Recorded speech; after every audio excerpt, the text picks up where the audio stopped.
get a motion, please? Fournier with the motion to approve. Thank you for that. Can I get a second? Stopper second. Thank you for that. All in favor? Aye. Anybody opposed? Not hearing any, that motion passes. Number 3 this evening is the approval of the minutes from the May 19th, 2026 regular meeting. Can I get a motion for that, please? Take a motion to approve. Thank you for that. Can we get a second? Razak with the second. Thank you again. All in favor? Aye. Anybody opposed? That motion passes. Number 4 is public discussion. This is the chance when you can speak for something that's not on this evening's agenda. Do we have a list? Or just sign up for agenda minutes or agenda stuff. Just for agenda items. Thank you very much. Moving forward to number 5 is public hearing number 1. It's 5A this evening. It's an application by One LLC for a special use permit for a 103-unit, 4-story apartment building on a 6.2-acre site located at 4818 Maple Grove Road. The property is located in the Hermantown Marketplace zoning district. Eric, what do you have for us on this one? Great, thank you very much, Mr. Chair. So as members of the commission remember, this was tabled at the May meeting. There are some questions, thoughts on how does the existing access drive into the park, how does that function today, how is that going to function in the future, what is the trigger timelines associated with basically reconstruction of that from a driveway to a roadway. So I will touch on that a little bit as part of my staff report that way. But what I'd just like to do for the people in the audience here, just to kind of go through the staff report from before, and as part of that, I will incorporate that information regarding the driveway to a roadway that way. So this is a 6.2-acre site, and if you can all bear with me, I'm going to get this up on the screen where it's located at. This is a 30-acre parcel that's adjacent to Stebner Park. It's located just east of that. The applicant, One LLC, owns this property. They've owned it for a number of years and have looked at some potential development scenarios for that. So this evening they're coming before us for a 103-unit apartment building that's going to be located basically midpoint on their 30-acre site. To help everyone out, this is a very long staff report as I'm paging through, as you can see. So there we go. So the 30 acres that the applicant owns is basically right in this area in the red. Here is the existing park complex. I will blow this up a little bit more so people can see that a bit better. So to help everyone out, this is the existing parking of those front fields. The proposed apartment is located essentially in this area just adjacent to that. So as part of this process, wetland delineations have been conducted, and the technical evaluation panel did approve those proposed wetland impacts for that. So as I mentioned, this is a 103-unit apartment building. It's a 4-story structure. It's proposed to be a mix of studio, 1 and 2 bedrooms, ranging anywhere from 418 square feet up to 1,026 square feet. As I mentioned, access from the existing Stebner Park Drive. Pull this up one more time.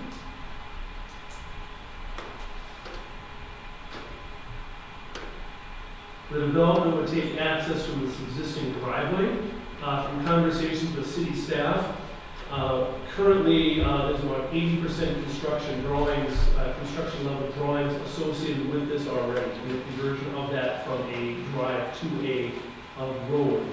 So what the plan would be is, assuming this project continues to move forward and gets approval from the city council, permits would be let for the construction of this. Construction would start on this project. Basically, once it was finished, then at that point, there would be construction on this driveway to turn it into a road at that point. So what we don't want to do is have construction traffic going down our brand new road for it. So we wait until this project is finished, and then we'd initiate construction on that drive into the street. So as part of this, city staff continues to talk with the original consultant of the Hermantown Uptown area on what this roadway could be. It could be anywhere from your standard 28-foot width as far as face of curb to face of curb with a couple sidewalks, You could start branching out with that, that it could be on-street parking with it, you could have a center median, it could have boulevard crossings, etc. So a lot of different opportunities for this future roadway. At this point, those will still be looked at a future date as this continues to move forward.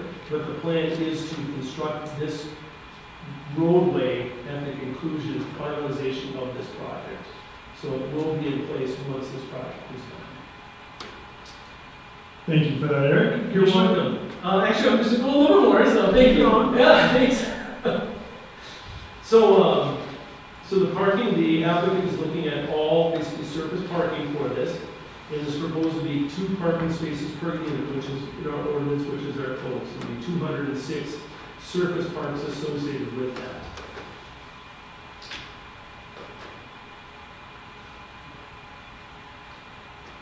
So what I'm bringing up now is the full site plan associated with this. As you can see, basically an L-shaped building. Here's that existing parking lot associated with the park. As you can see, there's 2 basically drive entrances to this proposed building.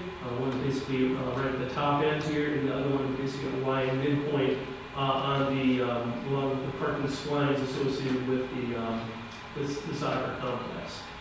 Stormwater pond is proposed to be at the north portion of the site, and sized accordingly for the northern impervious surface that would be generated as part of this development. What you're seeing here in red, those are the wetland impacts associated with the project, and as I mentioned, those have been reviewed and approved by the technical evaluation panel. So currently, there is existing water and sewer coming down this park alignment. So the applicant would be utilizing those mains and connect laterals into the project into the site to serve this building that way. Now, as part of this as well, the applicant is proposing a 10-foot paved surface or paved pathway that would tie this project to the existing trail system. So this would actually be a private trail associated with that.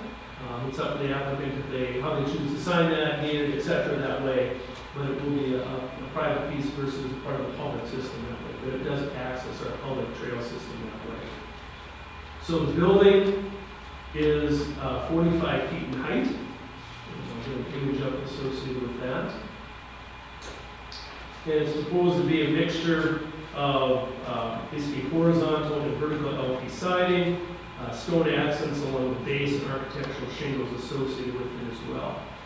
What you're seeing right now, this is a floor plan of some of the typical floor plans associated with it. As I mentioned, it's a combination of studio, 1 and 2 bedrooms for that. And then lastly, we have a line drawing associated with the proposed project. And then here's a color rendering of the proposed building that way. So at this point, I'd be happy to answer any questions that the commission may have. And we know that the applicant is in the audience this evening as well. Perfect, thank you for that. Commission members, any questions or comments for Eric so far? I have a question. Has there been any discussion on, I just know whenever there's any kind of soccer tournaments or anything going on, people are parked on both sides of that road, and it's really hard to get out onto Maple Grove. Has there been any talk about any kind of additional stoplight, roundabout, anything? I know it's pretty close to 11 Stedner, but just making a left-hand turn out of that would be difficult with additional 103 units, exactly. So this project has been discussed with St. Louis County, their traffic engineer, Vic Lund, and as part of the greater Hermantown Uptown project, there was a traffic analysis that had been initiated through with SEH, looking at the corridor from Stelter to Haynes Road. And in conversations with St. Louis County, as they envision that someday there will be some sort of a traffic feature generally at this location right here, whether it's a roundabout, whether it's a stoplight, whatever it is, that they believe that there'll be warrants associated with that, especially as particularly this private parcel continues to develop that way. But yeah, there are plans in the future.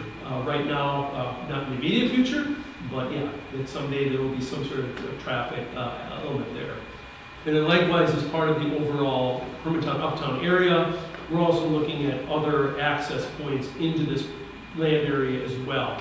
Whether it happens on Haynes Road, whether it happens further down Maple Grove Road, that we've got a couple different opportunities to at least connect it, have more of a roadway system throughout here, so it's not just a one-way in, one-way out like it currently exists today. Thank you. Commission members, any other questions or comments for Eric? Not hearing any right now. Would the applicant like to speak this evening? Not right now, no. Okay, is anybody else like to speak on this evening? I'll open up the floor for a public hearing at 7:11 p.m. Once again, if you're here to talk about 5A this evening, this is your chance.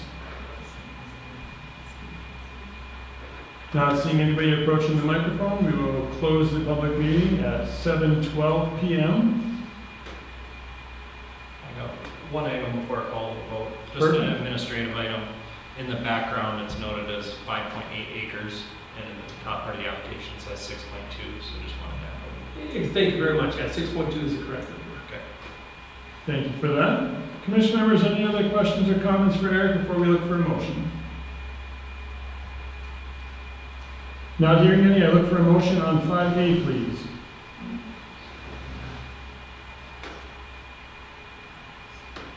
I'll make a motion to approve.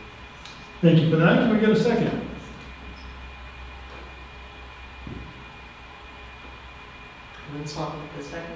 Thank you for that. All in favor? Anybody opposed? Not hearing any, that motion passes. And just kind of administrative update, so this would actually go to the city council for their ultimate action at their July 6th meeting. So in the case of a special use permit, the Planning and Zoning Commission is the recommending body, and city council is the approving body. So that applies not only to this one, but the next one here as well.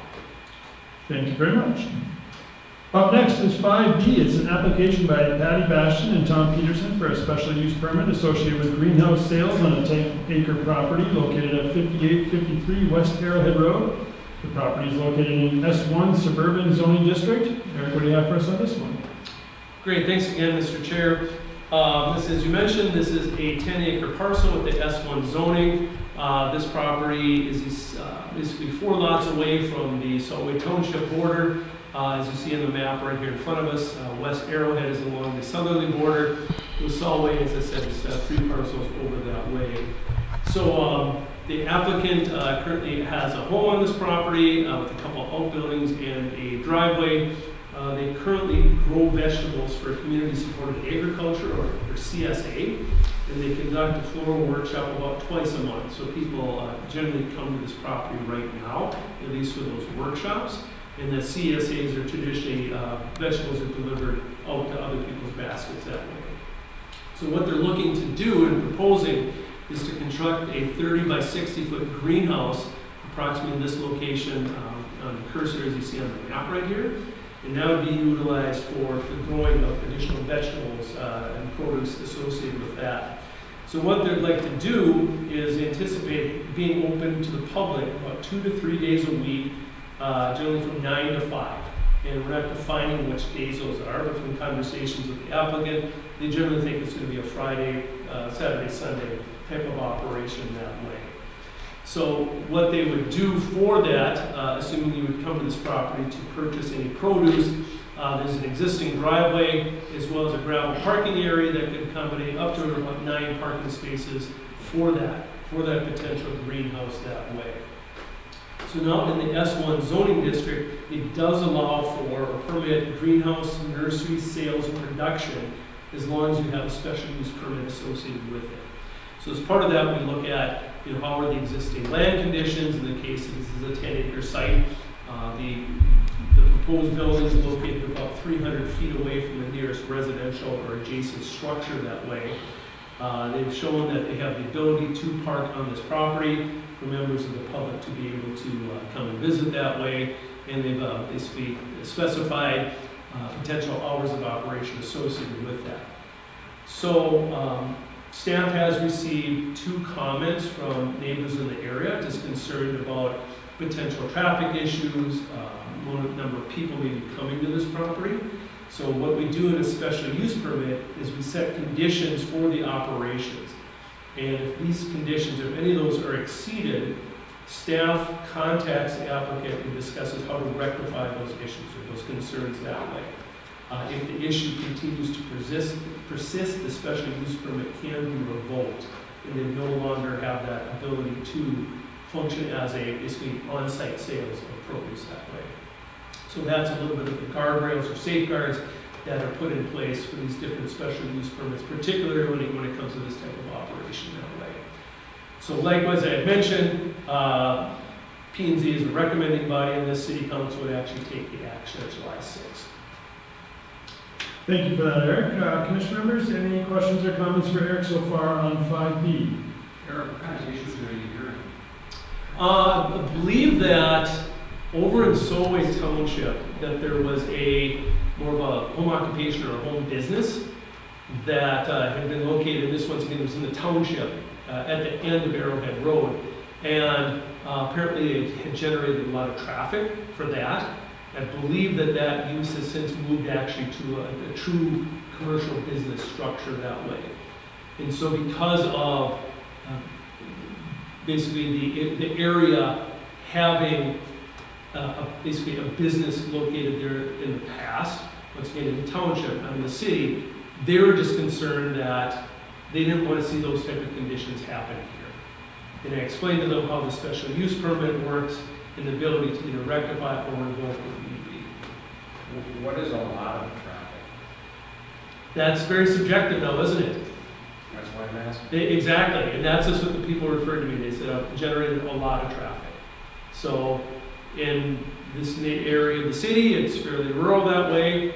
That, I mean, I live a mile from here and I see like 3 cars on my road. It's like, whoa, heavy traffic today. Where some people who may live on Stemner Road and say, wow, that's just 30 seconds. So a lot of it is subjective that way. What the applicant has been, like I said, as they've represented to us, is they've got the ability to park, at least 9 is in that portion of the driveway, up here by the house, and they still have the long driveway to at least, not having cars parked out on the road. That was another concern, that there may be people queuing up on Arrowhead Road, parking on the roadway, and versus utilizing the driveway and the basically the parking pad in front of the house. You had mentioned, the ability to impose special conditions. Have there been any set within this special use permit application? And I guess I bring up, there's 9 parking spots identified on here, but it is, not allowed to park alongside Arrowhead Road for business operations, or what has been discussed here? Is there anything in writing? Right now, it's just basically the initial conditions we talk about is that the control, they'll look at 2 to 3 days a week, 9 to 5 type of operation. Unfortunately, with West Arrowhead Road, it's a public road. We cannot restrict actually parking on our public streets that way unless in the snow emergency type of operations that way. With the special use permit, we can also basically dictate the type of signage associated with it as well. That this is similar in a way to home occupation, that part of the home occupation at least, typically you see those more for doing taxes, maybe cutting hair for that. In those cases, it's basically, by looking at it, you wouldn't know that a business was there. Now this is a little bit different, because once again, a special use permit does permit greenhouse nurseries and sales and production.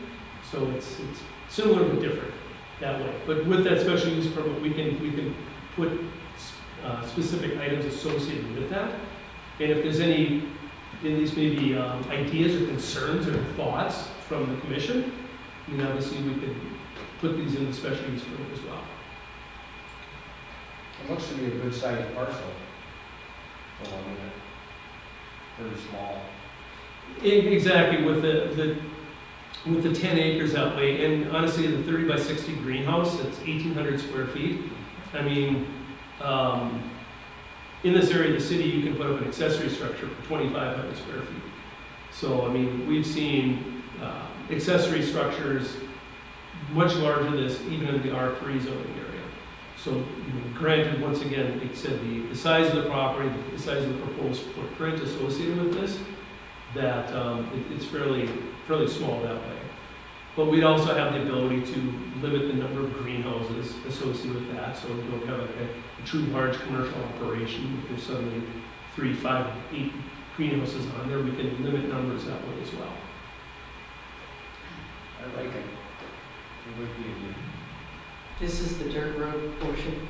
That is correct, yes. It might inhibit our walking a little bit, but otherwise it's very good use. Might get hit by one of those extra cars. Commission members, any other questions or comments on 5B before we open it up for a public discussion? Not hearing any at this moment, we will open it up for a public discussion at 7:21, actually 7:22, just flipped. If you're here to speak on 5B this evening, please come on up, state your name and address for the record. Hi there, one at a time, please. My name is Patty Bastion, I'm the owner of the property, this is Tom Peterson. Oh, hi guys. Hi, just a couple small corrections. I run a CSA in Hawaii with probably 12 families that I feed throughout the year. I deliver most of the produce to their homes, but they do come around and pick up their produce as well. I also run some little workshops at the farm. I fit up to 12 to 15 cars easily in the driveway that aren't even visible from the road. So we've got quite a bit of space. We're going to also use this property or this greenhouse for personal use. I guess now that we're getting older, that's kind of our main thing, 80% personal, maybe 20% sales of plants and various things throughout the year. And since we've talked to Eric, I think we've decided 2 days a week might be enough and more of a 9 to 3 Gotcha. time. So. I guess my only question would be is, do you see it year round? Right now, no. We don't know about the future, and we don't know about how what we might have to do for that if we decide to make it more clear. Gotcha. We're gonna try to feel out how the greenhouse works through the coming winter cold months. But it will be a very well-built structure with heat and water and quiet fans and limited light. And we have some pictures if anybody wants to see it, but maybe I'll save that for the city. I'm sure it'll be nice. I used to work at Animals. Oh, I did too. Commission members, any questions for the applicant this evening? Not hearing any. Thank you very much. Thank you. Would anybody else like to speak on 5B this evening? If you would, please come on up and state your name and address for the record. One last chance on 5B. Not seeing anybody, we will close the public hearing at 7:24. Commission members, last chance for questions or comments on 5B. Actually, I would like to see more of that. I like it. Now, Maybe you don't want the competition, but. Well, good, I hope you're successful with it. any other questions or comments on 5B before we look for a motion? Not hearing any, I look for a motion on 5B, please. They get a motion to approve 5B. Thank you for that. Can we get a second? Father second. Thank you for that. All in favor? Aye. Anybody opposed? Not hearing any, that motion passes. Number 6, continuing business. Do we have anything new this evening, Eric? The only thing is, just want to continue to update you.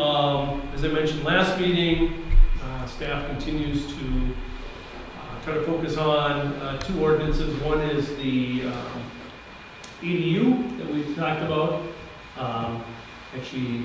Getting that set up.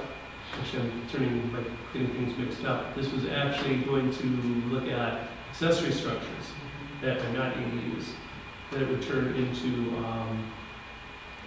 that actually do from a staff standpoint. So, sorry, a lot of things going on as staff. That's okay. I know it's great. And then likewise, working on our shoreline ordinance as an update.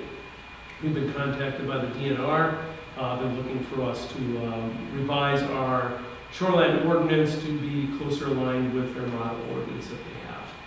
So we initially had some conversations with them back in 2022. It was basically stalled out at that time, and we're pulling that forward here again in the next couple of months.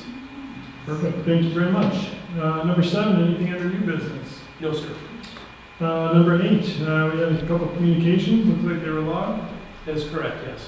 Number 9 is commission member reports.